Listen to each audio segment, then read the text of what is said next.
Ratsahivina kosa ny zoma lasa teo no niainga hiazo any Genève ny Premier ministre Andriamatoa Cool Roger Omalmo dia nisy ny fandraisam-pitenenana ny tao anatin'izay fionana momba ny fahasalamana izay tamin'ity androndroany ity kosa dia tompon'andraikitra samihafa no niona taminy.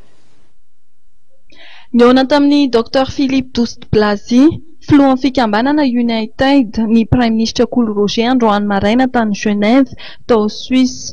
Ity fikambanana mikarakara ny maha olona izay naorin'ny filoham-pirenena teo aloha Jacques Chirac ity tamin'ny taona 2014. Anisan'ny fatoan'ny resaka teo amin'ny rotonta ny momba ny ady amin'ny tazomoka, ny raboka ary ny sida.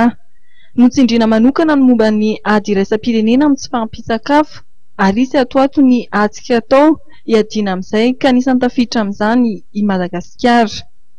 Raha tamin'ny omaly dia nisy ny fandraisam-pitenenana nataon'ny Prime Ministre Cool Roger nandritra ny fionana ara-pahasalamana anjihan'ny 2015 niarahan'ny vondrona amin'ny teny frantsay OIF sy ny LEM orinasa manokatra fanafody.